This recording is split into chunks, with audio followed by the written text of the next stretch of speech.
What's up, guys? It's Crash and another Battlefield video for you guys today. I guess it's that time to start talking about the next Battlefield because it's been picking up more and more steam out there in the news and media and everything like that. More and more people are talking about what's coming with this next giant entry into the franchise. And my last video was largely pretty negative, talking about some alleged leaks from a insider who was allegedly formerly a DICE dev, an employee that worked there, that got responded to by the lead producer, David Sirlin, who we're going to talk quite a bit about today, as he was interacting on X with some of the community members and said some really good stuff. So as negative as that video was, this one's going to be a little bit more positive. But when I start talking positively about Battlefield, we have to preface the conversation with, we are very much in a show me, don't tell me state of mind with this game. We have to see something before we can get excited. So more or less, this video is kind of receipts more than it really is anything, because he's putting some good stuff out there and we need to hold him to it, and hopefully this all comes to fruition. Now, like I said, there's been more and more stuff and more talk about the next Battlefield in the news, and it's getting close to that time. And one of the big articles was over on Insider Gaming, where they talked about play tests are starting to ramp up. This was the other day. We know that the end of last year in an investor meeting, they talked about how they were really going to leverage the community more to get bugs worked out and avoid another disastrous launch. So it has been said that these are going on behind the scenes now. And one of the more critical Battlefield content creators, Enders, said essentially, he can't believe he still doesn't get invited to these things.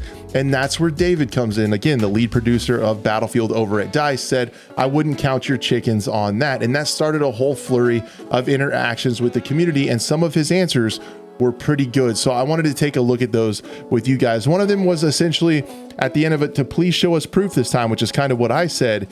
And he said, I think I've said this before about a Battlefield title. It is necessary to convince through the gameplay being played, not words or promises, all in time. So hopefully this means that we are going to get, a beta maybe earlier rather than later. Again, the kind of the 2042 beta was incredible for many different reasons, of the state that it was in, the flurry of drama and stuff around it being an old build, and the game's just fine, we need to let it cook longer, all that stuff that went down with that beta. Let's hope we get a little bit earlier of a beta. They can actually have some time to iterate on feedback and work on bugs and things like that. So he's saying, and I echo this sentiment wholeheartedly, that we need gameplay. So hopefully there's going to be a play test that we can play, people can get into and check it out ahead of time. I think that would be awesome. This X user was saying that Enders doesn't hold back when it comes to feedback. He gives you what you need to hear, not what you want. And David responded to this in an awesome way. He said, I am not known for going after yes sayers. With Battlefield 4, for example, we targeted the most negative voices, battle nonsense for one. It was essential to get them on board and believing in the approach and the game. The only way to do that is to have them play and interact with them. So essentially what he's saying is all the content creators, all the players, all the professional players, all the really good Battlefield people that this is their career, like they play a ton and have the most hours of anybody on the game, they actually interacted and talked to them. And I think that's awesome, because over the last several Battlefield titles, anytime a content creator gives any kind of even constructive criticism, even if there is constructive criticism, they get completely shunned, blacklisted, not talked to. They're never going to be in the EA Creator Network. They're never going to get any news or anything to talk about and make videos about, just because they criticize the game. I think as someone who is a developer, at least constructive, respectful criticism should be listened to and taken to make a better game. And why would you not listen to the players whose, essentially their livelihood is around playing this game? So you would think they would be intimately familiar with how it works and how it should be balanced and stuff like that. Then the other one, I thought this was interesting as a Battlefield 5 fan. I like to hear this because, as you guys know, this X user talked about telemetry data after 2 TTK disasters in Battlefield 5. I doubt DICE knows how to translate this data. David went on to answer, there were multiple ways and opinions around that data.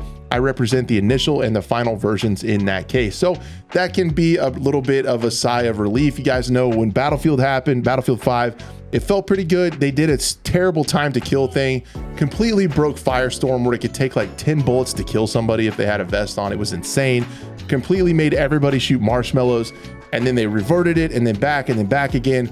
But we can rest easy knowing that David liked it as it played before and after that entire debacle. So that's good. At least he can understand how a time to kill should feel in a Battlefield title. But all of this to say, we have so much negativity around the franchise with the last two titles, with, you know, the stuff we talked about in the last video, talking about how not very many people there have ever worked on a Battlefield before. But I think there are a few shining spots of hope for the franchise. Probably the biggest one would have to be David, how he interacts with the community, how he has a track record of interacting with the community in the past on Battlefield 4. And then you also have Vince Zampella, who I don't think has really, you know, love him or hate him, you know, he comes from that Call of Duty line, Apex Legends, Titanfall, all that stuff. If you think back on it though, I don't think he's ever released a bad game. So you kind of have those things going for us that can give you hope for this next title. I'm really hoping that we do get some way to play test this game very soon, so they have plenty of time to work on bugs, so we can have one of the very rare instances over the decades where we have a non-buggy Battlefield launch. Can you guys imagine what that would be like if we had a Battlefield with a class system, a modern setting that was optimized with a server browser and a team balancer, and they had all that stuff that everybody wants, and it worked on launch night? Wouldn't that be something to behold? It'd be interesting to see how it plays out. But anyway, guys, stay tuned to the channel. There is an EA investor call coming up that I will probably listen to and kind of paraphrase that for you guys, so you don't have to listen to the whole thing and try to stay awake. I will do that for you. I'll take that bullet for you guys and check it out. But thank you guys so much for watching the video. What do you think of David's comments and everything that he said? I'd love to hear in the comments below. Thank you so much for watching, and I'd love to see you on the next one.